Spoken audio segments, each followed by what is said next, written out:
Hello children, welcome to school.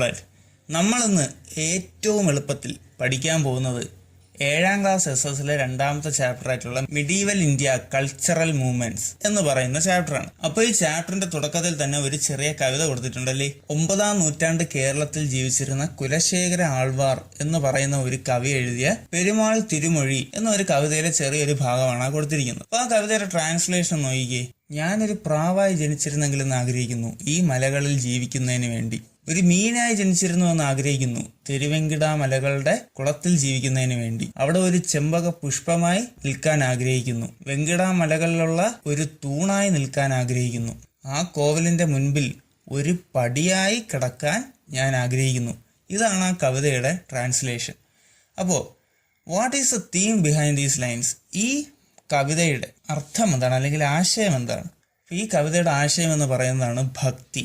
അപ്പോൾ എന്താണ് ഭക്തി? Bhakti is the total submission of one's life to god. ദൈവത്തിന് വേണ്ടി ഒരാളുടെ ജീവിതം മുഴുവനായി ഒഴിഞ്ഞു വയ്ക്കുന്ന, അല്ലെങ്കിൽ മുഴുവനായി ദൈവത്തിലേക്ക് അർപ്പിക്കുന്നതിനെയാണ് നമ്മൾ ഭക്തി എന്ന് പറയുന്നത്. The ideas and activities that arise out of ഭക്തി ആർ നോൺ ആസ് ഭക്തി മൂവ്മെന്റ്. ഈ ഭക്തിയിൽ നിന്നും ഉണ്ടായി വന്നിട്ടുള്ള ആശയങ്ങളും പ്രവൃത്തികളെയും ഒക്കെ ചേർത്താണ് നമ്മൾ ഭക്തി മൂവ്മെന്റ് എന്ന് പറയുന്നത്. The conservative outlook and the caste system that prevailed in medieval India perpetuated discrimination among people. അപ്പോൾ മധ്യകാല ഇന്ത്യ എന്തായിരുന്നു എന്ന് നിങ്ങൾ കഴിഞ്ഞ ചാപ്റ്ററിൽ പഠിച്ചതാണ്. ഓക്കെ, അപ്പൊ ആ ഒരു സമയത്ത് ഇന്ത്യയിൽ നിലനിന്നിരുന്ന ജാതീയമായിട്ടുള്ള വേർതിരിവുകളും അതുപോലെ തന്നെ വളരെ പുരാതനമായിട്ടുള്ള ചിന്തകളും ഒക്കെ മനുഷ്യരെ എന്ത് ചെയ്തിരുന്നു? മനുഷ്യരെ വേർതിരിച്ചിരുന്നു. The social group subjected to caste discrimination were attracted to the Bhakti movement. Gradually, at different times, there occurred synthesis of various visions and practices in India. അപ്പോൾ ഇങ്ങനെ സാമൂഹികമായ വേർതിരിവുകൾ അനുഭവിച്ചു വന്നിരുന്ന സോഷ്യൽ ഗ്രൂപ്പ്സ് അവരെന്ത് ചെയ്തു? അവർ ഈ ഭക്തി മൂവ്മെന്റിലേക്ക് ലയിക്കപ്പെട്ടു, അല്ലെങ്കിൽ ആ ഭക്തി മൂവ്മെന്റിൽ അവരും ഭാഗമായി. അങ്ങനെ ഇന്ത്യയിലെ പല പല സ്ഥലങ്ങളിൽ പല പല ആശയങ്ങളും പല പല ആചാരങ്ങളും ഒക്കെ ഇങ്ങനെ ഉണ്ടായി വന്നു. In this chapter, we shall discuss the two important cultural movements that spread across India during the medieval period, that is ഭക്തി സൂഫി മൂവ്മെന്റ്. അപ്പോൾ നമ്മൾ ഈ ചാപ്റ്ററിൽ പഠിക്കാൻ പോകുന്നത് ഇങ്ങനത്തെ പ്രധാനപ്പെട്ട രണ്ട് സാംസ്കാരികമായിട്ടുള്ള മുന്നേറ്റങ്ങളെയാണ്, ഭക്തി മൂവ്മെന്റും സൂഫി മൂവ്മെന്റും. അപ്പോൾ നമുക്ക് ആദ്യം ഭക്തി മൂവ്മെന്റിലേക്ക് കടക്കാം. ഭക്തി movement in South India. Bhakta poets who lived in South India composed hymns and devotional songs that express unwavering devotion to their favorite deity. South ഇന്ത്യയിൽ ജീവിച്ചിരുന്ന ഭക്ത കവികൾ അവർക്ക് ഇഷ്ടപ്പെട്ട ദൈവത്തിന് വേണ്ടി പാട്ടുകളും അതുപോലെ തന്നെ ഭജനകളും ഒക്കെ എഴുതിയിരുന്നു. These Bhakta poets were devotees of Vishnu known as Alvar and devotees of Shiva known as Nayanar. ഈ ഭക്ത പോയറ്റ്സ് അവർ പ്രധാനമായും പൂജിച്ചിരുന്ന രണ്ട് ദൈവങ്ങളെയാണ്. ഒന്ന് മഹാവിഷ്ണുവിനെയും രണ്ട് പരമശിവനെയും. ഇവർ രണ്ടും ഹിന്ദുയിസത്തിലെ രണ്ട് പ്രധാനപ്പെട്ട ദൈവങ്ങളാണ്. അപ്പോ ഇതിൽ മഹാവിഷ്ണുവിനെ പൂജിച്ചിരുന്നവരെ നമ്മൾ ആൾവാർ എന്നും ശിവനെ പൂജിച്ചിരുന്നവരെ നമ്മൾ നയനാർസ് എന്നും വിളിക്കുന്നു. അപ്പൊ സൗത്ത് ഇന്ത്യയിലെ ഭക്തി മൂവ്മെന്റിൽ ഏറ്റവും പ്രധാനപ്പെട്ട രണ്ട് ദൈവങ്ങളെ ഉണ്ടായിരുന്നുള്ളൂ. ഒന്ന് വിഷ്ണുവും മറ്റൊന്ന് ശിവനും. അതിൽ തന്നെ വിഷ്ണുവിനെ പൂജിക്കുന്ന ഒരു ഗ്രൂപ്പ് ഭക്തി പോയറ്റ്സും ശിവനെ പൂജിക്കുന്ന മറ്റൊരു ഗ്രൂപ്പ് ഭക്തി poets. The Bhakti movement emerged as A popular movement in Tamil Nadu. ഈ ഭക്തി മൂവ്മെന്റ് സൗത്ത് ഇന്ത്യയിൽ ഉണ്ടായി വന്നത് തമിഴ്നാട്ടിലാണ്. അതായത് തമിഴ്നാട്ടിലാണ് ഇത് ഏറ്റവും കൂടുതൽ പ്രചാരം നേടിയത്. Alvar and Nayanar travel from place to place singing devotional songs in vernacular languages which helped in spreading devotion among people. ആൾവാർസും നയനാർസും, അതായത് മഹാവിഷ്ണുവിന്റെ ഭക്തരും അതുപോലെ തന്നെ ശിവന്റെ ഭക്തരും ഒരു സ്ഥലത്തു നിന്നും മറ്റൊരു സ്ഥലത്തേക്ക് അവരുടെ ഇഷ്ടപ്പെട്ട ദൈവങ്ങളെ കുറിച്ചുള്ള പാട്ടുകളൊക്കെ പാടിക്കൊണ്ട് അവരുടെ ഇടയിലുള്ള ഭക്തി മറ്റുള്ളവരിലേക്ക് എത്തിച്ചുകൊണ്ട് ഇങ്ങനെ നടക്കുമായിരുന്നു. പക്ഷെ അവർ പാടിയിരുന്നത് വെർനാക്കുലർ ലാംഗ്വേജസിലാണ്. വെർനാക്കുലർ ലാംഗ്വേജ് എന്ന് പറഞ്ഞാൽ ലോക്കൽ ലാംഗ്വേജ്, അതായത് സാധാരണ മനുഷ്യർ സംസാരിക്കുന്ന ഭാഷ. അപ്പൊ നിങ്ങൾക്ക് സ്വാഭാവികമായൊരു സംശയം തോന്നും, അപ്പൊ വേറെ ഏതെങ്കിലും ഭാഷയുണ്ടോ എന്ന്. ഉണ്ട്. രാജാക്കന്മാരും അതുപോലെ തന്നെ സമൂഹത്തിലെ ഉയർന്ന ജാതിയിലുള്ളവരും ഒക്കെ സംസാരിച്ചിരുന്നത് മറ്റു ഭാഷകളാണ്. ഏറ്റവും സാധാരണക്കാരായ കർഷകർ അല്ലെങ്കിൽ മറ്റു ജോലികൾ ചെയ്യുന്നവരൊക്കെ സംസാരിക്കുന്നത് മറ്റൊരു ഭാഷയിൽ. അപ്പൊ അങ്ങനെയുള്ള ഏറ്റവും സാധാരണക്കാരായിരുന്ന ആൾക്കാർ സംസാരിച്ചിരുന്ന ഭാഷയാണ് വെർനാക്കുലർ ലാംഗ്വേജ് അല്ലെങ്കിൽ ലോക്കൽ ലാംഗ്വേജ് എന്ന് പറയുന്നത്. ഓക്കെ, അപ്പൊ ഈ ലോക്കൽ ലാംഗ്വേജിലാണ് ഈ ആൾവാർസും നയനാർസും ഒക്കെ പാട്ടുകൾ ഉണ്ടാക്കി ഭക്തിഗാനങ്ങൾ ഉണ്ടാക്കി പ്രചരിപ്പിച്ചത്. The compositions of bhakta poets had a great impact on the common people when evil practices and inequality were dominant. അപ്പോൾ ആൾവാർസിന്റെയും നയനാർസിന്റെയും ഈ ഭക്തിഗാനങ്ങൾ സാധാരണ ജനങ്ങളുടെ ഇടയ്ക്ക് ഒരുപാട് പ്രചാരം നേടി. അതിന്റെ ഒരു കാരണം എന്താണെന്ന് ചോദിച്ചാൽ അന്നത്തെ സമൂഹത്തിൽ അസമത്വവും അതുപോലെ തന്നെ ഒരുപാട് ദുരാചാരങ്ങളും നിലനിന്നിരുന്നു. അപ്പോൾ അത്തരം അസമത്വങ്ങളും അതുപോലെ തന്നെ ദുരാചാരങ്ങളും ഒക്കെ അനുഭവിച്ചു പോന്നിരുന്ന ആൾക്കാരുടെ ഇടയിലാണ് അവരുടെ ഭാഷയിൽ ഈ പാട്ടുകൾ വരുന്നത്. ഉറപ്പായിട്ടും അവരതിലേക്ക് ആകൃഷ്ടരാകും. The meaningless customary practices that prevailed in the society were question. സമൂഹത്തിൽ അത്രയും നാൾ നിന്നിരുന്ന പല പല ദുരാചാരങ്ങളെയും എന്ത് ചെയ്തു? ഈ പറയുന്ന ഭക്തി മൂവ്മെന്റ് ചോദ്യം ചെയ്തു. Irrespective of caste, all section of society were attracted to the Bhakti movement. The writings of Alvars and Nayanars popularised Hinduism. ജാതിയുടെ വേർതിരിവുകളില്ലാതെ, നമ്മൾ പറയുന്ന ഈ കാലഘട്ടത്തിൽ ഏറ്റവും കൂടുതൽ ജാതീയമായിട്ടുള്ള വേർതിരിവുകൾ ഉള്ള ഒരു കാലഘട്ടമാണ്. അപ്പൊ ആ ഒരു കാലഘട്ടത്തിൽ ജാതീയമായിട്ടുള്ള ഒരു വേർതിരിവും ഇല്ലാതെയാണ് സമൂഹത്തിന്റെ പല തരത്തിലുള്ള പല തട്ടിലുള്ള ആൾക്കാർ ഈ പറയുന്ന ഭക്തി മൂവ്മെന്റിലേക്ക് ആകൃഷ്ടരാകുന്നത്. ഈ ആൾവാർസിന്റെയും നയനാർസിന്റെയും റൈറ്റിംഗ്സ്, അവരുടെ എഴുത്തുകൾ എന്ത് ചെയ്തു? ഈ ഭക്തി മൂവ്മെന്റിനെ, ഹിന്ദുയിസത്തിനെ പോപ്പുലറൈസ് ചെയ്തു. The writings of Alvars came to be known as Nalayira Divya Prabandham, while the writings of Nayanars were titled as തിരുമുറയ്ക്കൽ. Many temples were also built during this period. ഇതിൽ ആൾവാർസിന്റെ എഴുത്തുകളെ നമ്മൾ വിളിക്കുന്നത് നലയിറ ദിവ്യ പ്രബന്ധമെന്നും നയനാർസിന്റെ എഴുത്തുകളെ നമ്മൾ വിളിക്കുന്നത് തിരുമുറയ്ക്കൽ എന്നുമാണ്. ഒരുപാട് കോവിലുകളൊക്കെ എന്ത് ചെയ്തിട്ടുണ്ട്? ഈ സമയത്ത് സൃഷ്ടിച്ചിട്ടുണ്ട്. അപ്പോൾ ഭക്തി മൂവ്മെന്റ് സൗത്ത് ഇന്ത്യയിൽ നമ്മൾ പറഞ്ഞ പോയിന്റ്സിനെ മൊത്തം ഒന്ന് സമപ്പ് ചെയ്യുകയാണെങ്കിൽ, ഭക്തി മൂവ്മെന്റ് ഏറ്റവും കൂടുതൽ പ്രചാരം നേടിയത് തമിഴ്നാട്ടിലാണെന്ന് നമ്മൾ പറഞ്ഞു. രണ്ട് പ്രധാനപ്പെട്ട ദൈവങ്ങളെയാണ് അന്നത്തെ സമയത്ത് ആരാധിച്ചിരുന്നത് നമ്മൾ പറഞ്ഞു, മഹാവിഷ്ണുവിനെ, ശിവനെ. ഇതിൽ മഹാവിഷ്ണുവിനെ ആചരിച്ചിരുന്നവരെ നമ്മൾ ആൾവാർ എന്നും ശിവനെ ആചരിച്ചിരുന്നവരെ നമ്മൾ നയനാർ എന്നും പറയുന്നു. ഇനി ഈ ഭക്തി മൂവ്മെന്റിൽ ജാതി വേർതിരിവുകളില്ലാതെ എല്ലാവർക്കും പങ്കെടുക്കാൻ സാധിച്ചിരുന്നു എന്ന് നമ്മൾ പറഞ്ഞു. അതൊരു പ്രധാനപ്പെട്ട പോയിന്റാണ്. സമൂഹത്തിൽ നിന്നിരുന്ന പല പല ദുരാചാരങ്ങളെയും അസമത്വങ്ങളെയും ഭക്തി മൂവ്മെന്റിൽ ചോദ്യം ചെയ്തിരുന്നു എന്നും നമ്മൾ പറഞ്ഞു. ഇത്രയും പോയിന്റ്സ് എന്തായാലും മനസ്സിലാക്കി വയ്ക്കുക. അതിനുശേഷമാണ് നമ്മൾ ആൾവാറിന്റെയും നയനാർസിന്റെയും എഴുത്തുകളെ പറ്റി പറയുന്നത്. ആൾവാർസിന്റെ എഴുത്തുകളെ നമ്മൾ നലയിറ ദിവ്യ പ്രബന്ധമെന്നും നയനാർസിന്റെ എഴുത്തുകളെ നമ്മൾ തിരുമുറയ്ക്കൽ എന്നും പറയുന്നു. Let us see the characteristics of this movement that existed between the 7th and 12th centuries. ഇപ്പോൾ നമ്മൾ ഭക്തി മൂവ്മെന്റ് വന്ന അല്ലെങ്കിൽ ഭക്തി മൂവ്മെന്റ് പ്രചാരം നേടിയ കാലഘട്ടവും പറയുന്നു. 7th and 12th century, 7ാം നൂറ്റാണ്ട് മുതൽ 12ാം നൂറ്റാണ്ട് വരെയാണ് ഭക്തി മൂവ്മെന്റ് പ്രചാരം നേടിയത്. അപ്പൊ ആ സമയത്തുള്ള ഭക്തി മൂവ്മെന്റിന്റെ പ്രധാനപ്പെട്ട സവിശേഷതകളാണ് നമ്മൾ ഇനി പറയാൻ പോകുന്നത്. ചിലതെല്ലാം നമ്മൾ മുൻപേ പറഞ്ഞതാണ്. Composition and singing of devotional songs in vernacular language. ഇത് നമ്മൾ ഭക്തി മൂവ്മെന്റ് ഇൻ സൗത്ത് ഇന്ത്യയിൽ പറഞ്ഞ പോയിന്റ്. അതായത് അവർ പാട്ടുകൾ രചിച്ചിരുന്നതും പാടിയിരുന്നതും സാധാരണക്കാരുടെ ലോക്കൽ ലാംഗ്വേജിലായിരുന്നു എന്ന്. 2. Access to all irrespective of caste. ജാതീയമായ വേർതിരിവുകളില്ലാതെ എല്ലാവർക്കും ഭക്തി മൂവ്മെന്റിൽ പങ്കെടുക്കാൻ സാധിച്ചിരുന്നു. 3. Love and submission to God. ദൈവത്തിലേക്ക് സമ്പൂർണ്ണമായി അർപ്പിക്കുക, ദൈവത്തിന് എല്ലാ സ്നേഹവും കൊടുക്കുക. അതാണ് മൂന്നാമത്തെ സവിശേഷത. 4. Equal participation of women. സ്ത്രീകൾക്ക് തുല്യമായ പ്രാധാന്യം ഭക്തി മൂവ്മെന്റിൽ ഉണ്ടായിരുന്നു. ഏറ്റവും അവസാനം deep devotion to the beloved deity. ഇഷ്ടപ്പെട്ട ദൈവത്തിലേക്ക് പൂർണ്ണമായും അർപ്പിച്ചുകൊണ്ടുള്ള ഭക്തി. ഈ 5 ക്യാരക്ടറിസ്റ്റിക്സ് ആണ് നമുക്ക് ഭക്തി മൂവ്മെന്റ് ഇൻ സൗത്ത് ഇന്ത്യയിൽ പഠിക്കാനുള്ളത്. ഇപ്പോൾ കാലഘട്ടം 7ാം നൂറ്റാണ്ട് മുതൽ 12ാം നൂറ്റാണ്ട് വരെ, അതിനുശേഷം നമ്മൾ ഈ പറഞ്ഞ 5 പ്രധാനപ്പെട്ട ക്യാരക്ടറിസ്റ്റിക്സ്. ഇതിനുശേഷം നമുക്കിനി പഠിക്കാനുള്ളത് ഭക്തി മൂവ്മെന്റിൽ ഉണ്ടായിരുന്ന പ്രധാനപ്പെട്ട കവികളെ കുറിച്ചാണ്. Prominent poets of the Bhakti movement. നമ്മൾ ഇപ്പൊ തന്നെ 3-4 വട്ടം പറഞ്ഞു കഴിഞ്ഞു. ഭക്തി മൂവ്മെന്റിൽ, സൗത്ത് ഇന്ത്യയിലെ ഭക്തി മൂവ്മെന്റിൽ പ്രധാനമായും 2 ഭക്തരാണ് ഉണ്ടായിരുന്നതെന്ന്. ആരൊക്കെയാ? ഡിവോട്ടീസ് ഓഫ് വിഷ്ണു ആൾവാറും ഡിവോട്ടീസ് ഓഫ് ശിവ നയനാർസ്. ഇപ്പൊ ഇവരുടെ ഇടയിൽ നിന്ന് വന്ന കവികളെ കുറിച്ച് തന്നെയാണ് നമ്മൾ പഠിക്കാൻ പോകുന്നത്. ഇതിൽ വിഷ്ണുവിന്റെ ഭക്തര്, അതായത് ആൾവാർസിന്റെ ഇടയിൽ നിന്നും വന്ന കവികൾ ആരൊക്കെയാണെന്ന് ചോദിച്ചാൽ കുലശേഖര ആൾവാർ, പെരിയാൾവാർ, നമ്മാൾവാർ, ആണ്ടാൾ. ഇനി നയനാർസിന്റെ ഭാഗത്തു നിന്ന് വന്ന കവികൾ ആരൊക്കെയാണെന്ന് ചോദിച്ചാൽ കരയ്ക്കൽ അമ്മയാർ, അപ്പാർ, സംബന്ധാർ, സുന്ദരാർ, മാണിക്യവ സാഗർ. ഇത്രയും കവികളാണ് ഭക്തി മൂവ്മെന്റിലെ പ്രധാനപ്പെട്ട കവികളായി നമ്മൾ പറയുന്നത്. അപ്പൊ അടുത്തതായി നമുക്ക് പഠിക്കാനുള്ളത് ബാസവണ്ണ, ഫിലാൻഡ്രോഫിസ്റ്റ് ഓഫ് കന്നഡദേശ. ഫിലാൻഡ്രോഫിസ്റ്റ് എന്ന് പറയുന്ന വാക്കിന്റെ അർത്ഥം മനുഷ്യസ്നേഹി എന്നാണ്. അതായത് കന്നഡ ദേശത്തിലെ മനുഷ്യസ്നേഹി ബാസവണ്ണ എന്നാണ് ടൈറ്റിൽ കൊടുത്തിരിക്കുന്നത്. അപ്പൊ അതിന് താഴെ നമ്മൾ നോക്കുകയാണെങ്കിൽ ഒരു ഫിഗർ കൊടുത്തിട്ടുണ്ടല്ലേ. അപ്പൊ ആ ഫിഗറിൽ കൊടുത്തിരിക്കുന്നത് Basavanna's discussion with the people in Anubhava Mandapam in the artist imagination. ബാസവണ്ണയാണ് നടുക്കിരിക്കുന്നത്. അദ്ദേഹത്തിന്റെ ചുറ്റും എന്തുണ്ട്? ആൾക്കാരുണ്ട്. അവർ ഓരോരുത്തരും ഓരോ സാമൂഹിക പ്രശ്നങ്ങളെ പറ്റി പറയുന്നു. ജോലിയുടെ അടിസ്ഥാനത്തിൽ ആൾക്കാരെ വേർതിരിക്കുന്നതിനെ കുറിച്ച് പറയുന്നു, ജാതീയമായിട്ടുള്ള വേർതിരിവുകളെ കുറിച്ച് പറയുന്നു, പെൺകുട്ടികളുടെ വിവാഹത്തിനെയും വിദ്യാഭ്യാസത്തിനെയും പറ്റി പറയുന്നു. അപ്പൊ അതിനെല്ലാം ബാസവണ്ണ തിരിച്ച് മറുപടിയും കൊടുക്കുന്നു. ഇങ്ങനത്തെ ഒരു പിക്ചറാണ് അവിടെ കൊടുത്തിരിക്കുന്നത്. അപ്പൊ ഈ ഒരു പടത്തിൽ ബാസവണ്ണയും ആൾക്കാരും ഒക്കെ ഇരുന്ന് ഡിസ്കസ് ചെയ്യുന്നത് അനുഭവ മണ്ഡപത്തിൽ ഇരുന്നാണെന്നാണ് പറഞ്ഞിരിക്കുന്നത്. അപ്പൊ അനുഭവ മണ്ഡപം എന്താണെന്ന് ചോദിച്ചാൽ, Anubhava Mandapam was a spiritual forum founded by Basavanna in the 12th century CE. 12ാം നൂറ്റാണ്ടിൽ ബാസവണ്ണ കണ്ടുപിടിച്ച ഒരു സ്പിരിച്വൽ ഫോറം എന്ന് പറഞ്ഞാൽ ആത്മീയമായിട്ടുള്ള കാര്യങ്ങളെ പറ്റി ചർച്ച ചെയ്യുന്നതിന് ഒരു പൊതുയോഗം പോലെ സൃഷ്ടിച്ച ഒരു സ്ഥലമാണ് ഈ പറയുന്ന അനുഭവ മണ്ഡപം. അല്ലാമ Prabhu and Akka Mahadevi led the discussions in the Anubhava Mandapam. അനുഭവ മണ്ഡപത്തിൽ ചർച്ചകൾക്ക് നേതൃത്വം കൊടുത്തത് അല്ലാമ പ്രഭുവും അക്ക മഹാദേവിയും എന്ന് പറയുന്ന രണ്ട് വ്യക്തികളായിരുന്നു. Everyone was allowed to participate in the discussions irrespective of caste and gender. ജാതിയുടെ പേരിലോ അല്ലെങ്കിൽ സ്ത്രീ പുരുഷൻ എന്ന വ്യത്യാസമോ യാതൊന്നുമില്ലാതെ ആരെയും മാറ്റി നിർത്താതെ എല്ലാവർക്കും അനുഭവ മണ്ഡപത്തിൽ ചർച്ചകളിൽ പങ്കെടുക്കാനുള്ള അവസരങ്ങൾ ഉണ്ടായിരുന്നു. People use to come to Anubhava Mantapa for spiritual discussions and renewal of knowledge.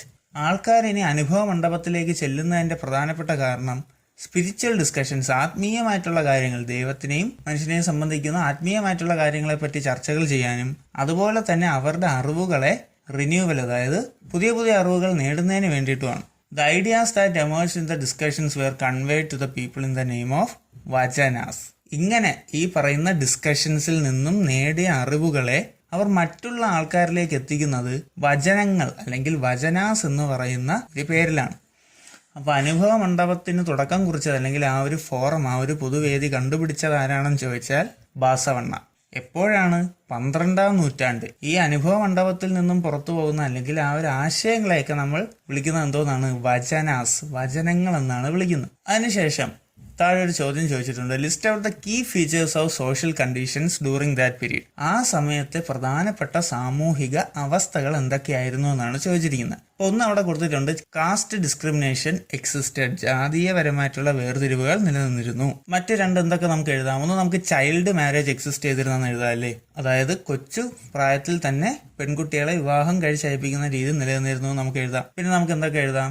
Girls were not allowed education. അതായത് അന്നത്തെ കാലത്ത് പെൺകുട്ടികൾക്ക് വിദ്യാഭ്യാസത്തിനുള്ള അവകാശമില്ലായിരുന്നു എന്ന് നമുക്ക് എഴുതാം. പിന്നീട് ഒരുപാട് മെനി സൂപ്പർസ്റ്റിഷൻസ് പ്രിവൈൽഡ്. അതായത് ഒരുപാട് ദുരാചാരങ്ങളൊക്കെ നിലനിന്നിരുന്നു എന്ന് നമുക്ക് വേണമെങ്കിൽ എഴുതാം. അപ്പൊ ഇങ്ങനെയുള്ള പല സോഷ്യൽ കണ്ടീഷൻസ് അല്ലെങ്കിൽ പല സാമൂഹിക അവസ്ഥകളും അന്നത്തെ കാലത്ത് നിലനിന്നിരുന്നു. Basavanna was a philosopher, social reformer and poet who lived in Kannada Desha in the 12th century. പിന്നെ നമ്മൾ ബാസവണ്ണയെ പറ്റി പറയുകയാണ്. ബാസവണ്ണ ജീവിച്ചിരുന്നത് 12ാം നൂറ്റാണ്ടിലെ കന്നഡ ദേശത്തിലാണ്. അദ്ദേഹം ഒരു ഫിലോസഫർ ആയിരുന്നു, ഒരു സോഷ്യൽ റിഫോമർ, സാമൂഹിക പരിഷ്കർത്താവായിരുന്നു, ഒരു കവിയും കൂടിയായിരുന്നു. He decided to make people aware of social and religious discrimination that existed in the society and endeavored to wipe them out. അപ്പൊ അദ്ദേഹം എന്തിനു വേണ്ടിയാണ് പ്രവർത്തിച്ചതെന്ന് ചോദിച്ചാൽ, സാമൂഹികമായിട്ടും അതുപോലെ തന്നെ മതപരമായിട്ടും അന്നത്തെ സമൂഹത്തിൽ ഉണ്ടായിരുന്ന വേർതിരിവുകളെ കുറിച്ച് ആൾക്കാർക്ക് മനസ്സിലാക്കി കൊടുക്കുക, അതിനെയെല്ലാം തുടച്ചു നീക്കുക എന്ന് പറയുന്ന ഒരു ലക്ഷ്യത്തോടു കൂടി വന്ന ഒരാളായിരുന്നു ബാസവണ്ണ. അപ്പൊ നമ്മൾ നേരത്തെ പറഞ്ഞു, caste discrimination, child marriage, superstitions, അങ്ങനെ പല ദുരാചാരങ്ങളും അല്ലെങ്കിൽ പല മോശം സാമൂഹിക അവസ്ഥകളും ഉണ്ടായിരുന്ന ഒരു കാലഘട്ടമാണ്. അപ്പൊ അതിനെയൊക്കെ മാറ്റുക എന്ന് പറയുന്ന ഒരു ലക്ഷ്യത്തോടു കൂടി വന്ന ആളാണ് നമ്മുടെ Basavanna. Basavanna put forward a vision based on freedom, equality and social justice. സ്വാതന്ത്ര്യം, സമത്വം, സാമൂഹിക നീതി എന്നിവയെല്ലാം ഉൾക്കൊള്ളുന്ന ഒരു വിഷൻ അല്ലെങ്കിൽ ഒരു കാഴ്ചപ്പാടാണ് ബാസവണ്ണ ആൾക്കാരുടെ മുന്നിലേക്ക് വെച്ചു കൊടുത്തത്. Through the Veerashaiva movement founded by him he coordinated these ideas. ഇദ്ദേഹം കണ്ടെത്തിയ അല്ലെങ്കിൽ ഇദ്ദേഹം രൂപീകരിച്ച വീരശൈവ മൂവ്മെന്റ് വഴി അദ്ദേഹത്തിന്റെ ഈ ആശയങ്ങളെ, ഏതാശയങ്ങളെ? സമൂഹത്തിൽ നിൽക്കുന്ന വേർതിരിവുകളെയും ദുരാചാരങ്ങളെയും ചൂണ്ടിക്കാണിക്കുക, അതിനെ തുടച്ചു നീക്കുക എന്ന അദ്ദേഹത്തിന്റെ ആശയത്തിന് അദ്ദേഹം എന്ത് ചെയ്തു? അദ്ദേഹം ജീവൻ കൊടുത്തു. അപ്പോൾ ബാസവണ്ണയെ പറ്റി പറയുകയാണെങ്കിൽ അദ്ദേഹം ജീവിച്ചത് 12ാം നൂറ്റാണ്ട്, ജീവിച്ച സ്ഥലം കന്നഡ ദേശ.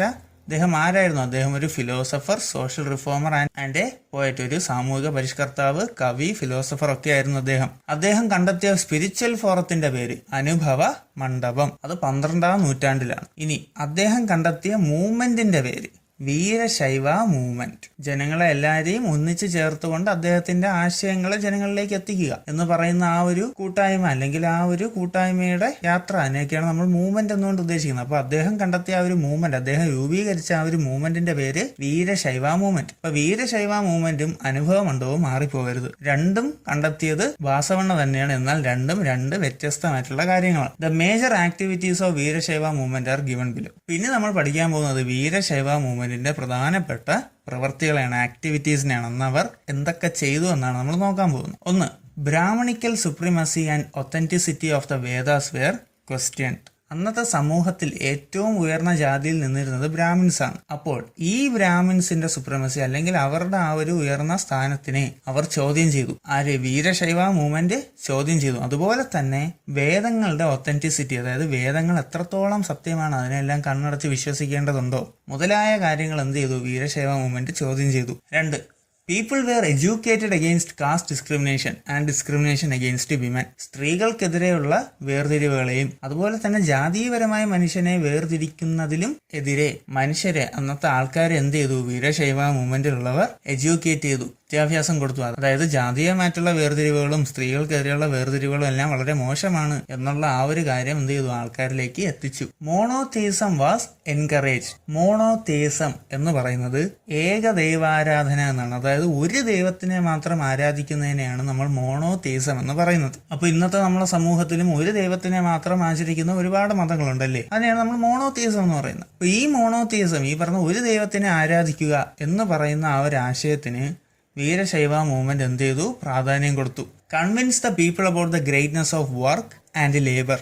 ആൾക്കാരെ തൊഴിലിന്റെ മഹത്വത്തെ പറ്റി, ജോലിയുടെ മഹത്വത്തെ പറ്റി ആൾക്കാരെ പറഞ്ഞ് മനസ്സിലാക്കി. He oppose child marriage and encouraged marriage after puberty and widow remarriage. അദ്ദേഹം ചൈൽഡ് മാരേജിനെ എതിർത്തു. അതുപോലെ തന്നെ പ്യൂബർട്ടി എത്തിയതിനു ശേഷം കല്യാണം കഴിക്കുന്നതിനെ അദ്ദേഹം പ്രോത്സാഹിപ്പിച്ചു. അതുപോലെ തന്നെ വിഡോ റീമാരേജ്, വിധവകളായിട്ടുള്ള സ്ത്രീകൾക്ക് വീണ്ടും കല്യാണം കഴിക്കുക എന്ന് പറയുന്ന ആ ഒരു സംഭവത്തിന് അല്ലെങ്കിൽ ആ ഒരു കാര്യത്തെ അദ്ദേഹം എന്ത് ചെയ്തു? അദ്ദേഹം പ്രൊമോട്ട് ചെയ്തു, എൻകറേജ് ചെയ്തു. അപ്പൊ ഇതാണ് അന്നത്തെ വീരശൈവ മൂവ്മെന്റിന്റെ, ബാസവണ്ണ തുടക്കമിട്ട വീരശൈവ മൂവ്മെന്റിന്റെ ഏറ്റവും പ്രധാനപ്പെട്ട പ്രവർത്തനങ്ങൾ. രണ്ടാമത്തതായി നമുക്ക് പഠിക്കാനുള്ളത് കബീറിനെ കുറിച്ചാണ്. കബീർ, പ്രൊപ്പഗേറ്റർ ഓഫ് ഹ്യൂമൻ ഹാർമണി, മനുഷ്യ സ്നേഹത്തിന്റെ പ്രചാരകൻ എന്നാണ് ടൈറ്റിലിൽ കൊടുത്തിരിക്കുന്ന കബീറിനെ കുറിച്ച്. അപ്പൊ അതിന് താഴെ കുറച്ച് വരികൾ കൊടുത്തിട്ടുണ്ട്, നമുക്കതൊന്ന് വായിക്കാം.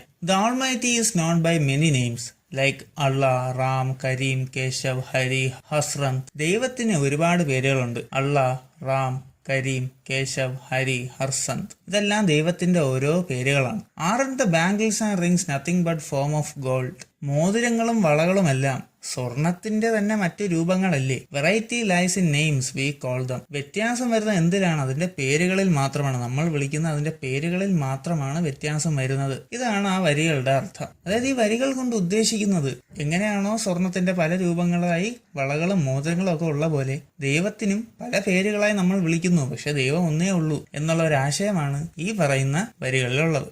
These are the lines by Kabir, propagator of Bhakti movement who lived in northern India, present day Uttar Pradesh in the 15th century. 15ാം നൂറ്റാണ്ടിൽ ഇന്നത്തെ ഉത്തർപ്രദേശിൽ ജീവിച്ചിരുന്ന കബീർ എന്ന് പറയുന്ന വ്യക്തിയുടെ വരികളാണ് നമ്മൾ പഠിച്ചത്. ഇദ്ദേഹം ഭക്തി മൂവ്മെന്റിന്റെ ഒരു പ്രചാരകനായിരുന്നു. Kabir propagated his ideas through such hymns known as dohas.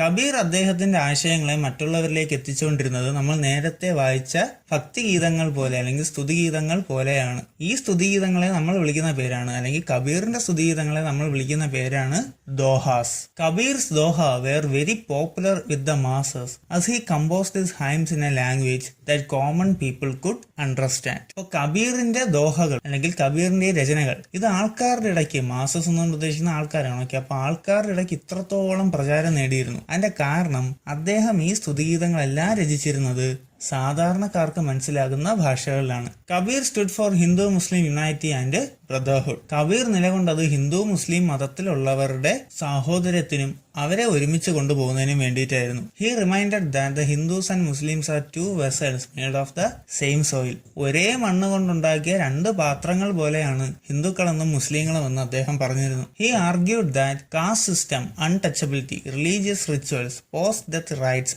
Ideal worship etcetera were meaningless. അദ്ദേഹം എന്തിനെയൊക്കെ എതിർത്തിരുന്നു എന്നാണ് പറയുന്നത്. കാസ്റ്റ് സിസ്റ്റം, ജാതി വ്യവസ്ഥ, അൺടച്ചബിലിറ്റി തൊട്ടുകൂടായ്മ, റിലീജിയസ് റിച്വൽസ് മതപരമായിട്ടുള്ള ആചാരങ്ങൾ, പോസ്റ്റ് ഡെത്ത് റൈറ്റ്സ് മരണശേഷമുള്ള ആചാരങ്ങൾ, ഐഡിയോൾ വർഷിപ്പ് വിഗ്രഹാരാധന. ഇതിനൊന്നും ഒരർത്ഥവുമില്ല എന്നാണ് അദ്ദേഹം വായിച്ചിരുന്നത്. ഇതിനെല്ലാമാണ് അദ്ദേഹം എതിർത്തിരുന്നത്. Kabir criticised all kinds of discrimination based on caste, religion, race, legacy, wealth etcetera. അതായത് ജാതിയുടെ അടിസ്ഥാനത്തിലോ മതത്തിന്റെ അടിസ്ഥാനത്തിലോ വംശത്തിന്റെ അടിസ്ഥാനത്തിലോ പാരമ്പര്യത്തിന്റെ അടിസ്ഥാനത്തിലോ സമ്പത്തിന്റെ അടിസ്ഥാനത്തിലോ നിലനിന്നിരുന്ന എല്ലാ വേർതിരിവുകളെയും കബീർ എന്ത് ചെയ്തു? കബീർ ചോദ്യം ചെയ്തു, കബീർ ക്രിട്ടിസൈസ് ചെയ്തു, കബീർ എതിർത്തു. Kabir's thought and activities were immensely influenced by bhakti, Sufi ideas. കബീറിന്റെ ആശയങ്ങളും അദ്ദേഹത്തിന്റെ പ്രവൃത്തികളെയും ഏറ്റവും കൂടുതൽ ഇൻഫ്ലുവൻസ് ചെയ്തിട്ടുള്ളത് അല്ലെങ്കിൽ ഏറ്റവും കൂടുതൽ സ്വാധീനിച്ചിട്ടുള്ളത് ഭക്തി, സൂഫി ഐഡിയാസ് ആണ്. അപ്പൊ കബീർ ഇത്രത്തോളം ആശയങ്ങൾ പറയുമ്പോൾ അദ്ദേഹത്തിനെ എന്ത് ചെയ്യണം? അദ്ദേഹത്തിനെ ആരെങ്കിലും എന്തെങ്കിലുമൊക്കെ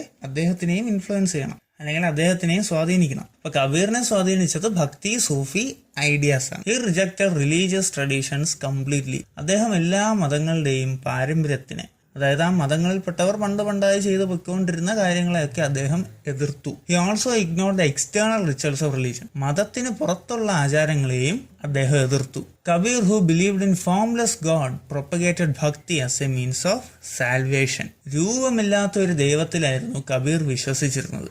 അതുകൊണ്ട് തന്നെ അദ്ദേഹം ഭക്തിയെ മോക്ഷത്തിലേക്കുള്ള ഒരു മാർഗം എന്ന രീതിയിലാണ് പ്രചരിപ്പിച്ചത്. അതായത് ഒരു വ്യക്തിക്ക് മോക്ഷം അല്ലെങ്കിൽ മുക്തി നേടണമെങ്കിൽ ഭക്തിയിൽ ലയിക്കൂ എന്നുള്ളതായിരുന്നു കബീറിന്റെ ആശയം. Kabir travel from place to place with his disciples to spread his ideas.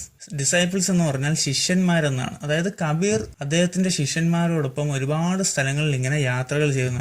അദ്ദേഹത്തിന്റെ ആശയങ്ങൾ ഇങ്ങനെ മറ്റുള്ളവരിലേക്ക് പ്രചരിപ്പിക്കുന്നതിന് വേണ്ടി. കബീറിന്റെ യാത്രകളിൽ ഉണ്ടായിട്ടുണ്ട് എന്ന് പറയുന്ന 2 സന്ദർഭങ്ങളാണ് താഴെ കൊടുത്തിരിക്കുന്നത്. നമുക്കത് നോക്കാം. ഒരിക്കൽ കബീർ വിഷമിച്ച് നിൽക്കുന്ന ഒരു ഗ്രാമമുഖ്യനെ കണ്ടു. ആ ഗ്രാമമുഖ്യൻ പറഞ്ഞു, ഇതെല്ലാം ആൾക്കാരുടെ ചെയ്ത്തിന്റെ ഫലമാണ്, അല്ലെങ്കിൽ അവർ ചെയ്ത കാര്യങ്ങളുടെ ഫലമാണ്. സൂര്യ ഒന്ന് മരിക്കുന്നു, ഇതിനൊരു വഴിയേ ഉള്ളൂ, ദുർമന്ത്രമല്ലാതെ ഇതിന് വേറെ വഴിയൊന്നുമില്ല. അപ്പൊ ഇത് കേട്ട കബീർ ചിരിച്ചുകൊണ്ട് പറഞ്ഞു, സുഖപ്പെടുത്താൻ വേണ്ടി ഒരു മന്ത്രമോ? ഇതൊന്നും മന്ത്രം കൊണ്ട് മാറാവുന്ന കാര്യമല്ല.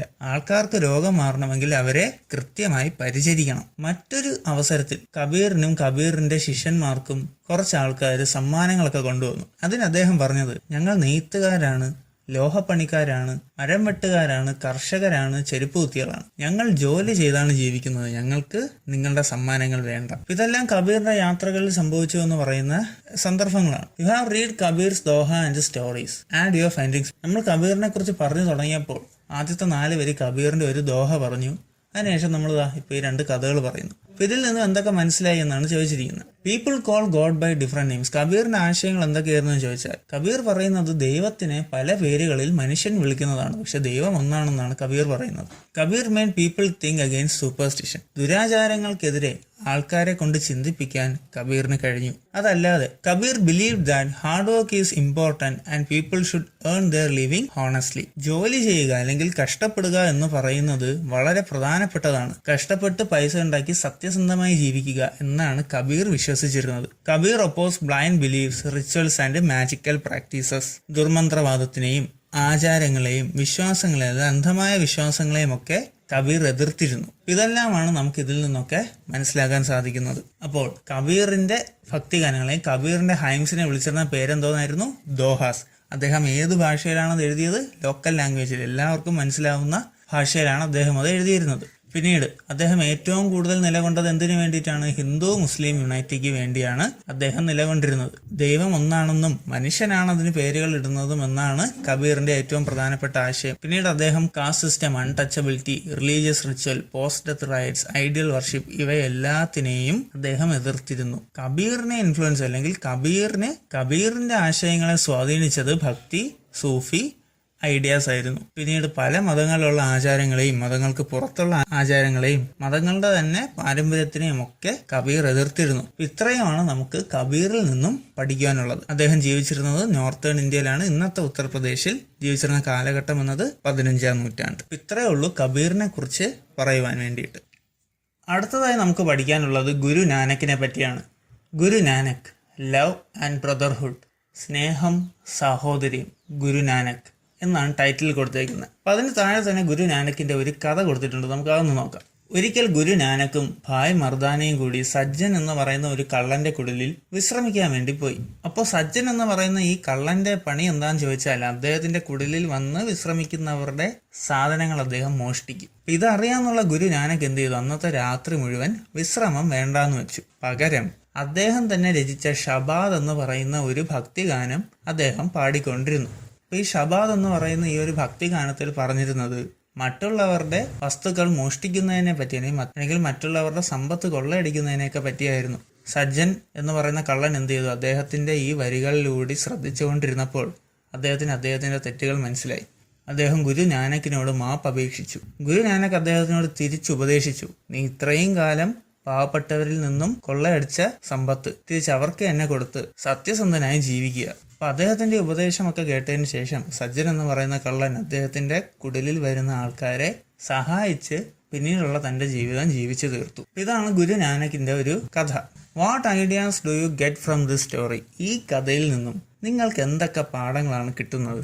അപ്പോൾ ഒന്ന് നമുക്ക് പറയാം, സ്റ്റീലിംഗ് ഈസ് റോങ്, മോഷ്ടിക്കുന്നത് തെറ്റാണ്. 2, power of good words and prayers, നല്ല വാക്കുകളുടെയും പ്രാർത്ഥനകളുടെയും ശക്തി എന്ന് പറയുന്നത് വളരെ വലുതാണ്. നമുക്ക് ഇതിലൂടെ മനസ്സിലാക്കാം. We should admit our mistake, നമ്മൾ എപ്പോഴും നമ്മുടെ തെറ്റ് തിരുത്താൻ തയ്യാറാവണം. Helping others is a noble deed, മറ്റുള്ളവരെ സഹായിക്കുക എന്ന് പറയുന്നത് ഏറ്റവും മഹത്തരമായിട്ടുള്ള ഒരു പ്രവൃത്തിയാണ്. അപ്പൊ ഇങ്ങനെയുള്ള പല ആശയങ്ങളും നമുക്ക് ഈ കഥയിൽ നിന്നും കിട്ടുന്നുണ്ടല്ലേ. അപ്പൊ നമുക്ക് ഗുരു നാനക്കിനെ പറ്റി കുറച്ച് പഠിക്കാം. Guru Nanak was born in the 15th century in the village of Talwandi, now in Pakistan, in Sheikhpura, പഞ്ചാബിലെ ഷേഖ്പുര എന്ന് പറയുന്ന സ്ഥലത്തെ താൽവണ്ടി എന്ന് പറയുന്ന ഗ്രാമത്തിൽ 15ാം നൂറ്റാണ്ടിലാണ് ഗുരു നാനക് ജനിക്കുന്നത്. അപ്പോൾ ഇതിൽ താൽവണ്ടി എന്ന് പറയുന്ന ഈ ഒരു ഗ്രാമം ഇന്നത്തെ പാകിസ്ഥാന്റെ ഭാഗമാണെന്ന് മനസ്സിലാക്കുക. Guru Nanak attempted to harmonise the ideas of different religion. അപ്പോൾ ഗുരു നാനക് എന്തിനാണ് പ്രവർത്തിച്ചതെന്ന് ചോദിച്ചാൽ പല മതങ്ങളുടെ ആശയങ്ങളെ ഒത്തുചേർക്കുന്നതിന് വേണ്ടി അല്ലെങ്കിൽ ഒരുമിച്ച് ചേർക്കുന്നതിന് വേണ്ടി, യോജിപ്പിക്കുന്നതിന് വേണ്ടി ജീവിച്ച ഒരു മനുഷ്യനാണ് Guru Nanak. He travelled within and outside India to propagate his thoughts.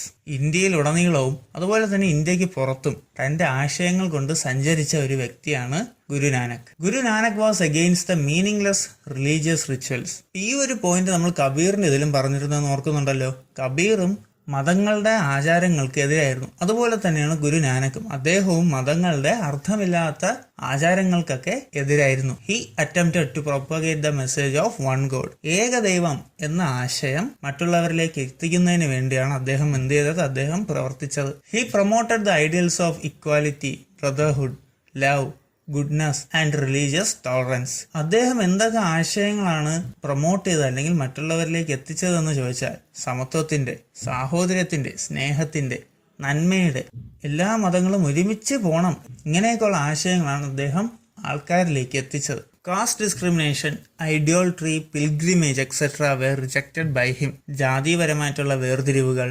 വിഗ്രഹാരാധന, അതുപോലെ തന്നെ തീർത്ഥയാത്ര, ഇങ്ങനെയുള്ള പലതിനെയും ഗുരു നാനക് എതിർത്തു. Economic inequality was questioned and people were encouraged to abstain from intoxicants. സാമ്പത്തികപരമായിട്ടുള്ള വേർതിരിവുകളെ അദ്ദേഹം ചോദ്യം ചെയ്യുകയും അതുപോലെ തന്നെ ലഹരി പദാർത്ഥങ്ങൾ ഉപയോഗിക്കുന്നതിൽ നിന്നും ആൾക്കാരെ പിന്തിരിയാൻ വേണ്ടി അദ്ദേഹം പ്രേരിപ്പിക്കുകയും ചെയ്തു. He emphasised the importance of langar or community kitchen where all classes of people could eat together.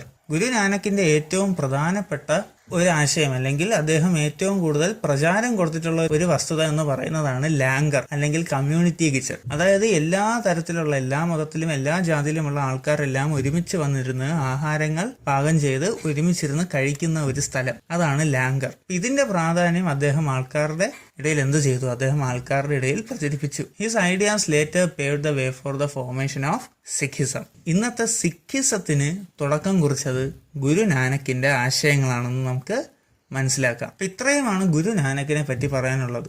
ഗുരു നാനക്ക് ജനിച്ചത് 15ാം നൂറ്റാണ്ടിലാണ്. താൽവണ്ടി എന്ന വില്ലേജിൽ ആണ് അദ്ദേഹം ജനിക്കുന്നത്. അദ്ദേഹത്തിന്റെ ഏറ്റവും പ്രധാനപ്പെട്ട ഒരു ആശയം എന്ന് പറയുന്നത് ലാംഗർ അല്ലെങ്കിൽ കമ്മ്യൂണിറ്റി കിച്ചൺസ് ആയിരുന്നു. പിന്നീട് അദ്ദേഹം മതത്തിനെ എതിർത്തു, പിന്നീട് അദ്ദേഹം മതാചാരങ്ങളെ എതിർത്തു, അദ്ദേഹം ജാതി വേർതിരിവുകളെ എതിർത്തു, വിഗ്രഹാരാധന, തീർത്ഥയാത്ര മുതലായിട്ടുള്ള പല കാര്യങ്ങളെയും എതിർത്തു, സാമ്പത്തികപരമായിട്ടുള്ള വേർതിരിവുകളെ അദ്ദേഹം ചോദ്യം ചെയ്തു. പിന്നെ അതുപോലെ തന്നെ ലഹരി പദാർത്ഥങ്ങൾ, ഇൻടോക്സിക്കൻസ്, ഇതൊക്കെ ഉപയോഗിക്കുന്നതിൽ നിന്നും ആൾക്കാരെ പിന്തിരിപ്പിച്ചു. സ്നേഹം, സാഹോദര്യം, നന്മ മുതലായിട്ടുള്ള ആശയങ്ങൾക്കാണ് അദ്ദേഹം പ്രാധാന്യം കൊടുത്തത്. ഇത്രയുമാണ് നമുക്ക് ഗുരു നാനക്കിനെ പറ്റി പറയാനുള്ളത്. In short, the social and religious activities of Kabir and Guru Nanak ushered in a period of cultural harmony in medieval India. Guru നാനക്കിന്റെയും കബീറിന്റെയും പ്രവൃത്തികൾ സാമൂഹികപരമായും മതപരമായിട്ടും മിഡീവൽ ഇന്ത്യയുടെ മധ്യകാലഘട്ടത്തിലെ ഇന്ത്യയുടെ സാംസ്കാരിക മുന്നേറ്റത്തിന് വലിയ ഒരു സ്വാധീനം കൊടുത്തിട്ടുണ്ടെന്ന് നമുക്ക് പറയാം. അടുത്തതായി നമ്മൾ നോക്കാൻ പോകുന്നത് വിമൻ ആൻഡ് ഭക്തി മൂവ്മെന്റ്. ഭക്തി മൂവ്മെന്റിൽ സ്ത്രീകൾക്കുള്ള പ്രാധാന്യം എത്രയായിരുന്നു എന്നാണ് ഇനി നമ്മൾ പഠിക്കാൻ പോകുന്നത്. Women were less recognised and respected in the medieval society. മധ്യകാലഘട്ടത്തിലെ ഇന്ത്യയിൽ ഏറ്റവും കൂടുതൽ അവഗണിച്ചിരുന്നതും ഏറ്റവും കൂടുതൽ പ്രശ്നങ്ങൾ നേരിട്ടിരുന്നതും സ്ത്രീകളാണെന്ന് നമുക്ക് കാണാം. Conditions remain the same in relation to freedom of worship. ഇഷ്ടപ്പെട്ട ദൈവത്തിനെ ആരാധിക്കുന്നതിന് വേണ്ടിയിട്ടുള്ള സ്വാതന്ത്ര്യത്തിൽ പോലും സ്ത്രീകൾക്ക് ഇതേ അവസ്ഥ തന്നെയായിരുന്നു ഉണ്ടായിരുന്നത്. With the advent of Bhakti movement, many women took to composing and singing hymns and songs to worship the deity of their choice. എന്നാൽ ഭക്തി മൂവ്മെന്റ് വന്നതോടുകൂടി സംഭവിച്ചത് എന്താണെന്ന് ചോദിച്ചാൽ, തങ്ങൾക്ക് ഇഷ്ടപ്പെട്ട ദൈവത്തിന് വേണ്ടി പാട്ടുകൾ എഴുതാനും ഭക്തി മാർഗത്തിൽ പോകാനും ഒരുപാട് സ്ത്രീകൾ തയ്യാറായി, അല്ലെങ്കിൽ ഒരുപാട് സ്ത്രീകൾക്ക് അതിനുള്ള അവസരം കിട്ടി. അങ്ങനെ ഭക്തി മൂവ്മെന്റിലെ തന്നെ ഏറ്റവും പ്രധാനപ്പെട്ട സ്ത്രീകളെ പറ്റിയാണ് നമ്മൾ ഇനി പഠിക്കാൻ പോകുന്നത്. ഏറ്റവും ആദ്യം Mirabai. Mirabai was a Rajput princess who lived in Chittor, Rajasthan. രാജസ്ഥാനിലെ ചിറ്റൂർ എന്ന സ്ഥലത്ത് ജീവിച്ചിരുന്ന രാജ്പൂത് എന്ന് പറയുന്ന രാജവംശത്തിലെ ഒരു രാജകുമാരിയായിരുന്നു Mirabai. She gave up all the worldly comforts and immersed herself in devotion to Krishna. അപ്പോൾ അവരൊരു രാജവംശത്തിലെ രാജകുമാരിയാണല്ലേ. അപ്പൊ അവരുടെ ജീവിതത്തിൽ അവർക്ക് കിട്ടുന്ന ഒരുപാട് പ്രിവിലേജസ് ഉണ്ട്, അല്ലെങ്കിൽ ഒരുപാട് മേന്മയേറിയ കാര്യങ്ങളുണ്ട്. ഇതിനെല്ലാത്തിനെയും വേണ്ടാന്ന് വെച്ച് മീരാബായ് അവരുടെ ജീവിതം മുഴുവൻ കൃഷ്ണനെ സ്തുതിക്കുന്നതിന് വേണ്ടി മാറ്റിവെച്ചു. Krishna bhajans composed by Mirabai are very popular. Mirabai രചിച്ച കൃഷ്ണ ഭജൻസ് അല്ലെങ്കിൽ കൃഷ്ണനെ സ്തുതിച്ചുകൊണ്ടുള്ള പാട്ടുകൾ ഇതെല്ലാം വളരെ പ്രശസ്തി നേടിയതാണ്. Karaikkal Ammaiyar and Andal were famous devotee poetess from Tamil Nadu. ഈ രണ്ട് പേരുകളും നമ്മൾ ചാപ്റ്ററിന്റെ തുടക്കത്തിൽ തന്നെ പറഞ്ഞിട്ടുണ്ട്. പോയറ്റ്സ് ഫ്രം സൗത്ത് ഇന്ത്യ എന്ന് പറയുന്ന ആ ഒരു സെക്ഷനിൽ നമ്മൾ രണ്ടുപേരെയും പറഞ്ഞിട്ടുണ്ട്. ഇതിൽ കാരയ്ക്കൽ അമ്മയാർ എന്ന് പറയുന്ന ഒരു നയനാറാണ്. നയനാർ എന്ന് പറഞ്ഞാൽ എന്താ? ശിവന്റെ ഭക്തയാണ്. ആണ്ടാൾ എന്ന് പറയുന്നത് ഒരു ആൾവാറാണ്, അല്ലെങ്കിൽ വിഷ്ണു ഭഗവാന്റെ ഭക്തയാണ്. ഇവർ രണ്ടുപേരും തമിഴ്നാട്ടിലെ ഏറ്റവും പ്രധാനപ്പെട്ട രണ്ട് കവിത്രയങ്ങളായിരുന്നു. Their composition expressed deep devotion to their favorite deity. അവരുടെ ഏറ്റവും ഇഷ്ടപ്പെട്ട ദൈവത്തിനെ അവർ ഏറ്റവും ഭക്തിയോടുകൂടിയാണ് സ്തുതിക്കുന്നത്. അവരുടെ ഈ കമ്പോസിഷൻസ്, അവരുടെ എഴുത്തിൽ നമുക്കത് കാണാൻ സാധിക്കുമെന്നാണ് പറയുന്നത്. പിന്നീട് വരുന്നതാണ് അക്ക മഹാദേവി. വീരശൈവ മൂവ്മെന്റിന്റെ ഏറ്റവും പ്രധാനപ്പെട്ട ഒരു ഭാഗമായിരുന്നു അക്ക മഹാദേവി. വീരശൈവ മൂവ്മെന്റ് ആരുടെ മൂവ്മെന്റ് ആയിരുന്നു? ബാസവണ്ണയുടെ മൂവ്മെന്റ് ആയിരുന്നു വീരശൈവ മൂവ്മെന്റ്. അപ്പോൾ ആ സെക്ഷൻ നമ്മൾ പറഞ്ഞു അക്ക മഹാദേവിയാണ് അനുഭവ മണ്ഡപത്തിലെ ചർച്ചകൾക്ക് നേതൃത്വം കൊടുക്കുന്നതെന്ന്. അപ്പോൾ വീരശൈവ മൂവ്മെന്റിന്റെ ഏറ്റവും പ്രധാനപ്പെട്ട ഒരു ഭാഗമായിരുന്നു Akka Mahadevi. She led the discussions against social and spiritual oppression the women faced in those days. സാമൂഹികപരമായി അതുപോലെ തന്നെ മതപരമായിട്ടുള്ള കാര്യങ്ങളിലും സ്ത്രീകൾ അനുഭവിച്ചിരുന്ന വേർതിരിവിനെ, അടിച്ചമർത്തലിനെ കുറിച്ച് അവരെന്ത് ചെയ്തിരുന്നു? അവർ ആ സമയത്ത് ചർച്ചകൾ ചെയ്തിരുന്നു. Bahinabai and Soyarabai of Maharashtra and Lal Ded of Kashmir also contributed to the growth of bhakti movement. ഏറ്റവും അവസാനമായി നമ്മൾ പറയുന്ന രണ്ട് കവയിത്രികൾ എന്ന് പറയുന്നത് ബാഹിനാബായും സൊയാരാബായുമാണ്. ബാഹിനാബായ് വരുന്നത് മഹാരാഷ്ട്രയിലും അതുപോലെ സൊയാരാബായ് വരുന്നത് കാശ്മീരിലെ ലാൽ ദത്ത് എന്ന് പറയുന്ന സ്ഥലത്തുമാണ്. അപ്പോൾ ഇത്രയും കവയിത്രികളെയാണ് ഭക്തി മൂവ്മെന്റിലെ സ്ത്രീ പ്രതിനിധികളായിട്ട് കൊടുത്തിട്ടുള്ളത്. ആരൊക്കെയാ? മീരാബായ്, കാരയ്ക്കൽ അമ്മയാർ ആണ്ടാൾ, അക്ക മഹാദേവി, ബഹീനാബായ്, സൊയാരാബായ്.